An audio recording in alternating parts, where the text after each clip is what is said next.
There was, as I had expected, no great difficulty about the flat. We left the car locked up in the middle of the road in front of an opulent-looking block and climbed to the third story. Quite why we chose the third I can't say, except that it seemed a bit more out of the way. The process of selection was simple.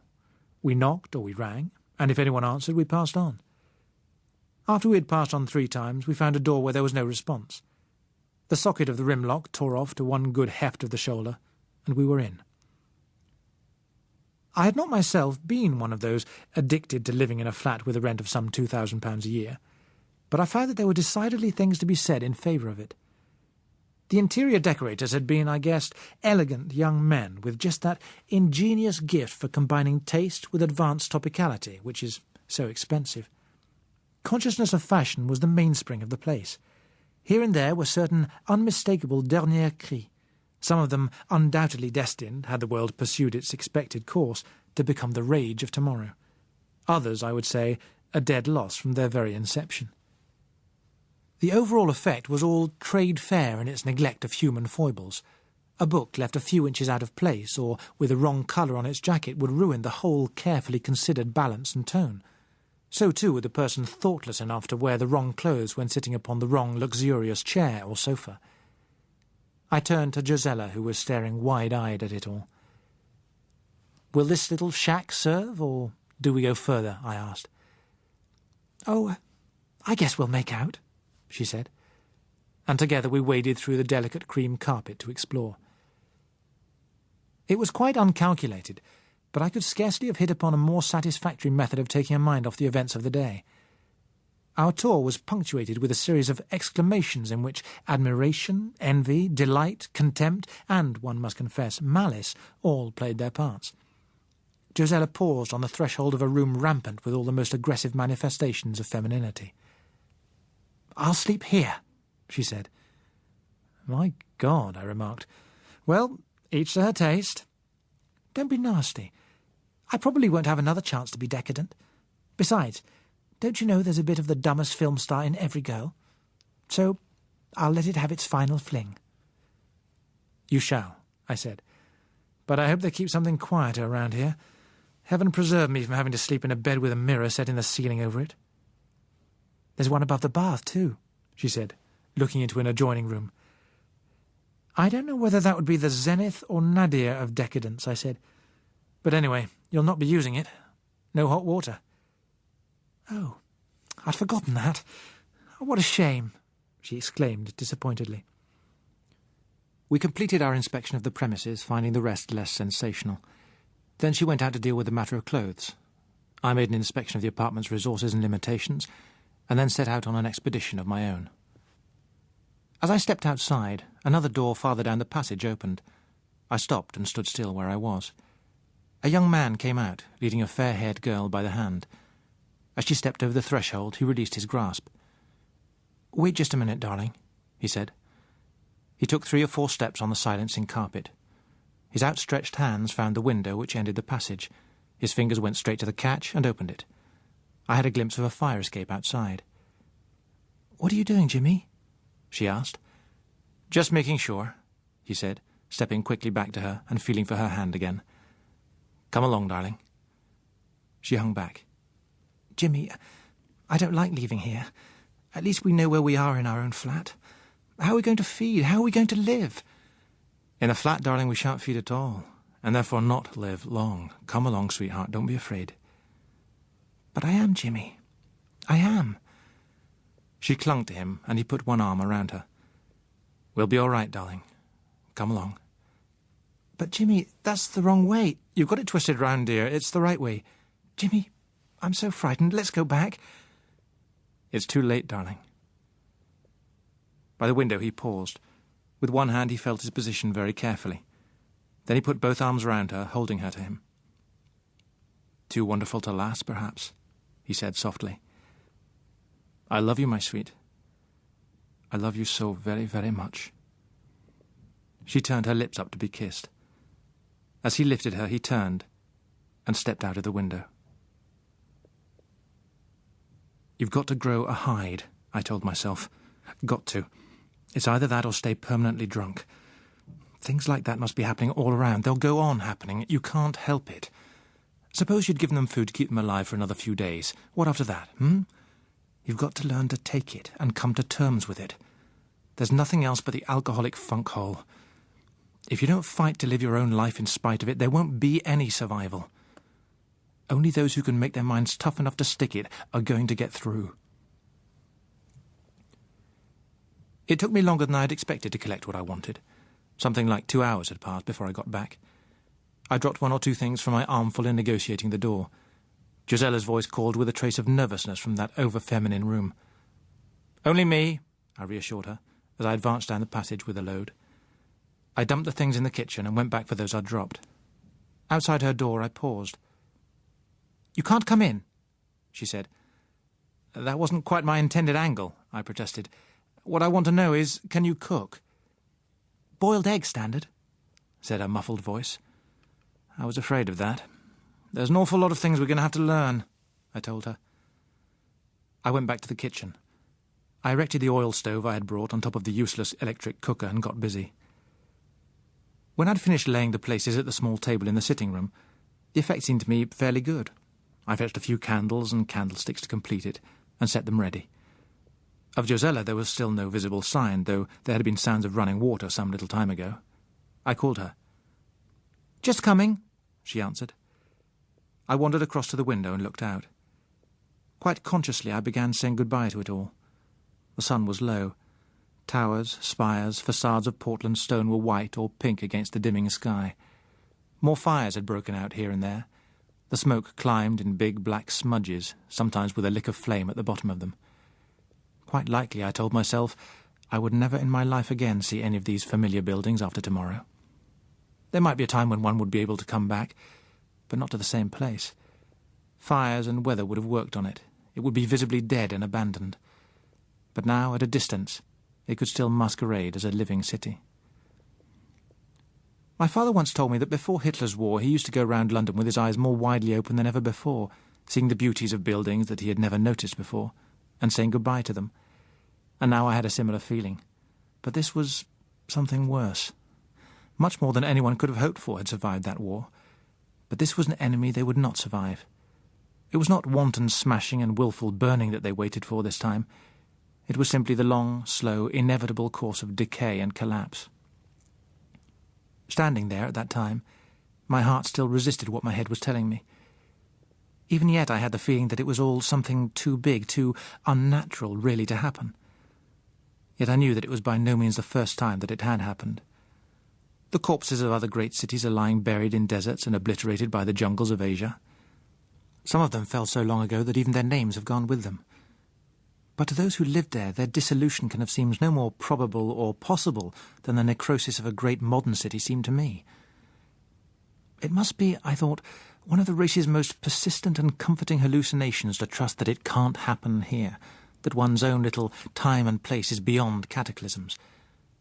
And now it was happening here. Unless there should be some miracle, I was looking on the beginning of the end of London.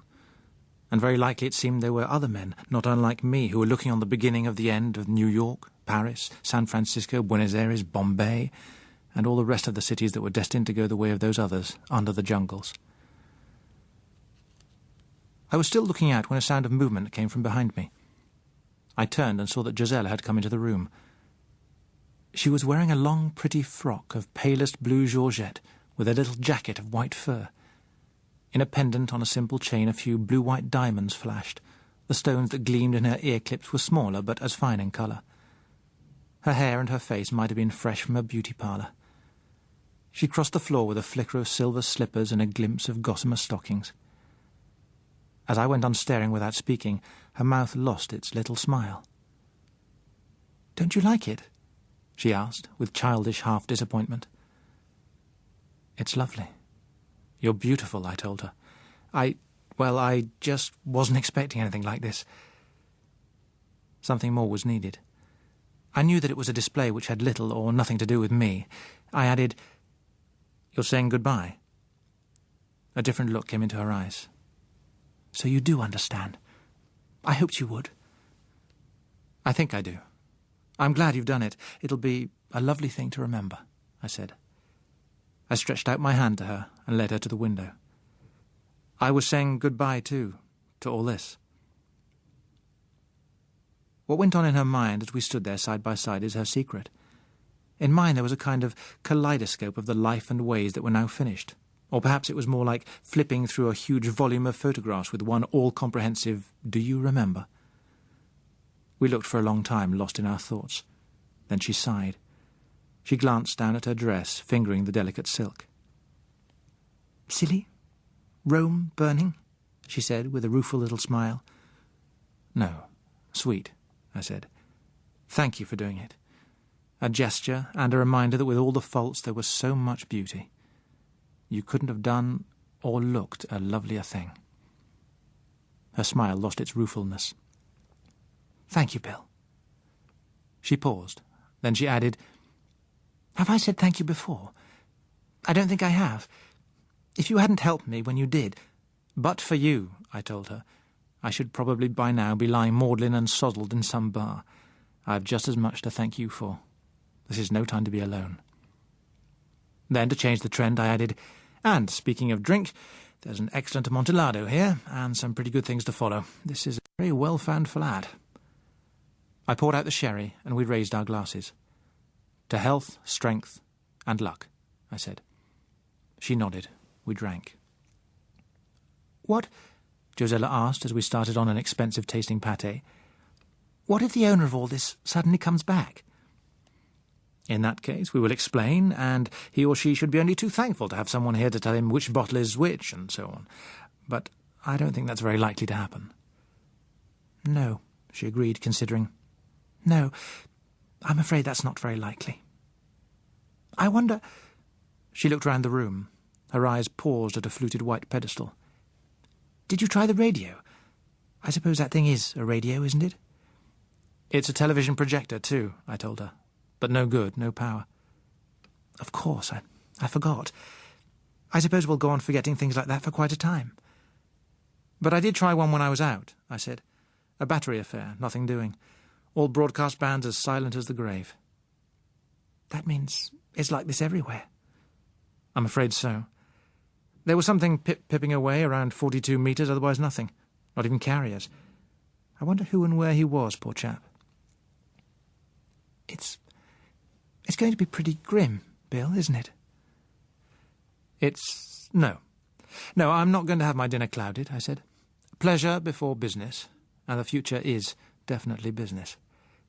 Let's talk about something interesting, like how many love affairs you have had and why somebody hasn't married you long before this. Or has he? You see how little I know? Life story, please." "Well," she said, "I was born about 3 miles from here. My mother was very annoyed about it at the time." I raised my eyebrows. "You see, she had quite made up her mind that I should be an American. But when the car came to take her to the airport, it was just too late. Full of impulses she was. I think I inherited some of them." She prattled on. There was not much remarkable about her early life, but I think she enjoyed herself in summarising it and forgetting where we were for a while. I enjoyed listening to her babble of the familiar and amusing things that had all vanished from the world outside. We worked lightly through childhood, school days, and coming out, insofar as the term still meant anything. "I did nearly get married when I was 19, she admitted, "and aren't I glad now it didn't happen? But I didn't feel like that at the time. I had a frightful row with Daddy, who had broken the whole thing up because he saw right away that Lionel was a spizzard, and—" "A what?" I interrupted. "A spizzard, a sort of cross between a spiv and a lizard, the lounge kind. So then I cut my family off and went and lived with a girl I knew who had a flat. And my family cut off my allowance, which was a very silly thing to do because it might have had just the opposite effect from what they intended. As it happened, it didn't, because all the girls I knew who were making out that way seemed to be having a very wearing sort of time of it. Not much fun, an awful lot of jealousy to put up with, and so much planning. You'd never believe how much planning it needs to keep 1 or 2 second strings in good condition. Or do I mean 2 or 3 spare strings?" She pondered. "Never mind," I told her. "I get the general idea. You just didn't want the strings at all." "Intuitive you are. All the same, I couldn't just sponge on the girl who had the flat. I did have to have some money, so I wrote the book." I did not think I'd heard quite aright. You made a book, I suggested. I wrote the book. She glanced at me and smiled. I must look awfully dumb. That's just the way they all used to look at me when I told them I was writing a book. Mind you, it wasn't a very good book. I mean, not like Aldous or Charles or people of that kind, but it worked. I refrained from inquiring which of many possible Charleses this referred to. I simply asked, "You mean it did get published?" "Oh, yes, and it really brought in quite a lot of money. The film rights—" "What was this book?" I asked curiously. "It was called Sex is My Adventure." I stared, and then smote my forehead. Josella Playton, of course! I couldn't think why that name kept on nearly ringing bells. "You wrote that thing?" I added incredulously. I couldn't think why I had not remembered before. Her photograph had been all over the place. Not a very good photograph now I could look at the original, and the book had been all over the place too. 2 large circulating libraries had banned it, probably on the title alone. After that its success had been assured, and the sales went rocketing up into the 100,000s. Josella chuckled. I was glad to hear it. "Oh dear," she said. "You look just like all my relatives did." "I can't blame them," I told her. "Did you read it?" she asked. I shook my head. She sighed. "People are funny. All you know about it is the title and the publicity, and you're shocked. And it's such a harmless little book, really. Mixture of green sophisticated and pink romantic with patches of schoolgirly purple. But the title was a good idea." "All depends on what you mean by good," I suggested. "And you put your own name to it, too." "That," she agreed, "was a mistake. The publishers persuaded me that it would be so much better for publicity. From their point of view, they were right. I became quite notorious for a bit. It used to make me giggle inside when I saw people looking speculatively at me in restaurants and places. They seemed to find it so hard to tie up what they saw with what they thought. Lots of people I didn't care for took to turning up regularly at the flat, so to get rid of them, and because I'd proved that I didn't have to go home, I went home again. The book rather spoiled things, though. People would be so literal-minded about the title. I seem to have been keeping up a permanent defensive ever since, against people I don't like, and those I wanted to like were either scared or shocked. What's so annoying is that it wasn't even a wicked book. It was just silly shocking, and sensible people ought to have seen that." She paused contemplatively. It occurred to me that the sensible people had probably decided that the author of Sex is My Adventure would be silly shocking too, but I forbore to suggest it. We all have our youthful follies embarrassing to recall, but people somehow find it hard to dismiss as a youthful folly anything that has happened to be a financial success. "It sort of twisted everything," she complained. "I was writing another book to try to balance things up again, but I'm glad I'll never finish it. It was rather bitter." "With an equally alarming title?" I asked. She shook her head. "It was to be called Here the Forsaken." "Well, it certainly lacks the snap of the other," I said. "Quotation?" "Yes," she nodded. "Mr. Congreve, Here the Forsaken Virgin rests from love." Oh," I said, and thought that one over for a bit. "And now," I suggested, "I think it's about time we began to rough out a plan of campaign. Shall I throw round a few observations first?" We lay back in 2 superbly comfortable armchairs. On the low table between us stood the coffee apparatus and 2 glasses. Josella's was the small one with a Cointreau. The plutocratic-looking balloon with a puddle of unpriceable brandy was mine. Josella blew out a feather of smoke and took a sip of her drink. Savouring the flavour, she said, "I wonder whether we shall ever taste fresh oranges again." "OK, shoot." "Well, it's no good blinking facts. We'd better clear out soon. If not tomorrow, then the day after. You can begin to see already what's going to happen here. At present, there's still water in the tanks. Soon there won't be. The whole city will begin to stink like a great sewer. There are already some bodies lying about. Every day there will be more." I noticed a shudder. I had, for the moment, in taking the general view, forgotten the particular application it would have for her. I hurried on. "That may mean typhus or cholera or God knows what. It's important to get away before anything of that kind starts." She nodded agreement to that. "Then the next question seems to be, where do we go? Have you any ideas?" I asked her. "Well, I suppose, roughly, somewhere out of the way. A place with a good water supply we can be sure of. A well, perhaps. And I should think it would be best to be as high up as we reasonably can, some place where there'll be a nice clean wind. Yes, I said. I'd not thought of the clean wind part, but you're right. A hilltop with a good water supply. That's not so easy offhand. I thought a moment. The Lake District? No, too far. Wales, perhaps, or maybe Exmoor or Dartmoor, or right down in Cornwall. Around Land's End would have the prevailing southwest wind coming in untainted over the Atlantic. But that too was a long way. We should be dependent on towns when it became safe to visit them again. What about the Sussex Downs? Josella suggested. I know a lovely old farmhouse on the north side looking right across towards Pulborough. It's not on the top of hills, but it's well up the side. There's a wind pump for water, and I think they make their own electricity. It's all been converted and modernised. Desirable residence, in fact. But it's a bit near populous places. Don't you think we ought to get further away? Well, I was wondering, how long is it going to be before it'll be safe to go into the towns again? I've no real idea, I admitted. I'd something like a year in mind. Surely that ought to be a safe enough margin. I see. But if we do go too far away, it isn't going to be at all easy to get supplies later on. That is a point, certainly, I agreed. We dropped the matter of our final destination for the moment and got down to working out details for our removal. In the morning, we decided we would first of all acquire a lorry, a capacious lorry, and between us we made a list of the essentials we would put into it. If we could finish the stocking up, we would start on our way the next evening. If not, and the list was growing to a length which made this appear much the more likely, we would risk another night in London and get away the following day. It was close on midnight when we had finished adding our secondary wants to the list of musts. The result resembled a department store catalogue, but if it had done no more than serve to take our minds off ourselves for the evening, it would have been worth the trouble. Josella yawned and stood up. "Sleepy," she said, "and silk sheets waiting on an ecstatic bed." She seemed to float across the thick carpet. With her hand on the doorknob, she stopped and turned to regard herself solemnly in a long mirror. "Some things were fun," she said, and kissed her hand to her reflection.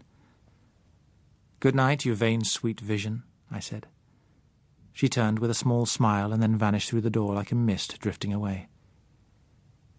I poured out a final drop of the superb brandy, warmed it in my hands, and sipped it. Never, never again now will you see a sight like that, I told myself. Sic transit. And then, before I should become utterly morbid, I took myself to my more modest bed. I was stretched in comfort on the edge of sleep when there came a knocking at the door. "Bill," said Josella's voice, "come quickly. There's a light." "What sort of a light?" I inquired, struggling out of bed. "Outside. Come and look." She was standing in the passage, wrapped in the sort of garment that could have belonged only to the owner of that remarkable bedroom. "Good God," I said nervously. "Don't be a fool," she told me irritably. "Come and look at that light." A light there certainly was. Looking out of her window towards what I judged to be the northeast, I could see a bright beam like that of a searchlight pointed unwaveringly upwards.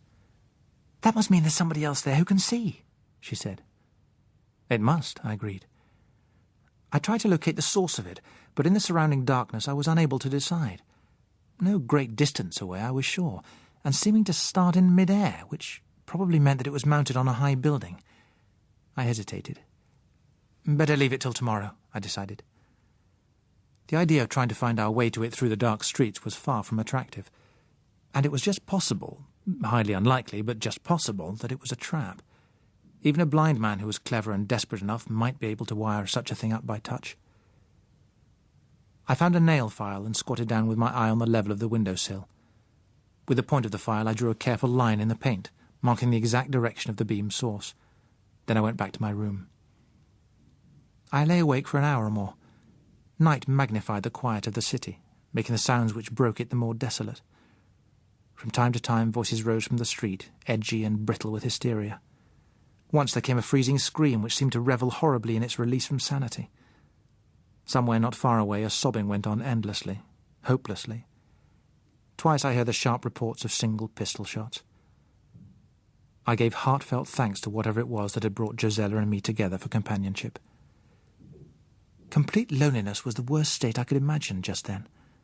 Alone, one would be nothing, Company meant purpose, and purpose helped to keep the morbid fears at bay. I tried to shut out the sounds by thinking of all the things I must do the next day, the day after, and the days after that, by guessing what the beam of light might mean and how it might affect us. But the sobbing in the background went on and on and on, reminding me of the things I had seen that day and would see tomorrow. The opening of the door brought me sitting up in sudden alarm. It was Josella carrying a lighted candle. Her eyes were wide and dark, and she had been crying. "I can't sleep," she said. "I'm frightened, horribly frightened. Can you hear them? All those poor people. I can't stand it." She came like a child for comfort. I'm not sure that her need of it was much greater than mine. She fell asleep before I did, with her head resting on my shoulder. Still, the memories of the day would not leave me in peace. But in the end, one does sleep. My last recollection was of the sweet, sad voice of the girl who had sung. So we'll go no more a-roving. Chapter 6. Rendezvous. When I awoke, I could hear Josella already moving around in the kitchen. My watch said nearly 7 o'clock. By the time I'd shaved uncomfortably in cold water and dressed myself, there was a smell of toast and coffee drifting through the apartment. I found her holding a pan over the oil stove. She had an air of self-possession which was hard to associate with the frightened figure of the night before. Her manner was practical, too. "Canned milk, I'm afraid. The fridge stopped. Everything else is all right, though," she said. It was difficult for a moment to believe that the expediently dressed form before me had been the ballroom vision of the previous evening. She had chosen a dark blue skiing suit with white-topped socks rolled above sturdy shoes. On a dark leather belt she wore a finely made hunting knife to replace the mediocre weapon I had found the day before. I have no idea how I expected to find her dressed, nor whether I had given the matter any thought, but the practicality of her choice was by no means the only impression I received as I saw her. "Will I do you think?" she said. "Eminently," I assured her. I looked down at myself. I wish I'd had as much forethought. Gents' lounge suiting isn't quite the rig for the job, I added. "You could do better," she agreed, with a candid glance at my crumpled suit. "That light last night," she went on, "came from the university tower. At least, I'm pretty sure it did. There's nothing else noticeable exactly on that line. It seems about the right distance, too." I went into her room and looked along the scratch I had drawn on the sill. It did, as she said, point directly at the tower. And I noticed something more. The tower was flying 2 flags on the same mast. One might have been left hoisted by chance, but 2 must be a deliberate signal, the daytime equivalent of the light. We decided over breakfast that we would postpone our planned programme and make investigation of the tower our first job for the day. We left the flat about half an hour later. As I had hoped, the station wagon, by standing out in the middle of the street, had escaped the attention of prowlers and was intact. Without delaying further, we dropped the suitcases that Josella had acquired into the back among the Triffids gear and started off. Few people were about. Presumably weariness and the chill in the air had made them aware that night had fallen, and not many had yet emerged from whatever sleeping places they had found. Those who were to be seen were keeping more to the gutters and less to the walls than they had on the previous day. Most of them were now holding sticks or bits of broken wood with which they tapped their way along the curb. It made for easier going than by the house fronts with their entrances and projections, and the tapping had decreased the frequency of collisions. We threaded our way with little difficulty, and after a time turned into Store Street to see the university tower at the end of it rising straight before us. "Steady," said Josella as we turned into the empty road. "I think there's something happening at the gates." She was right. As we came nearer, we could see a not inconsiderable crowd beyond the end of the street. The previous day had given us a distaste for crowds. I swung right down Gower Street, ran on for 50 yards or so, and stopped. "What do you reckon's going on there? Do we investigate or clear out?" I asked. "I'd say investigate," Josella replied promptly. "Good. Me too," I agreed. "I remember this part," she added. "There's a garden behind these houses. If we can get in there, we ought to be able to see what's happening without mixing ourselves up in it." We left the car and started peering hopefully into basement areas. In the third, we found an open door. A passage straight through the house led into the garden. The place was common to a dozen or so houses, and curiously laid out, being for the most part at the level of the basements, and thus below that of the surrounding streets, but on the far side, that closest to the university building, It rose to a kind of terrace, separated from the road by tall iron gates and a low wall. We could hear the sound of the crowd beyond it as a kind of composite murmur. We crossed the lawn, made our way up a sloped gravel path, and found a place behind a screen of bushes whence we could watch.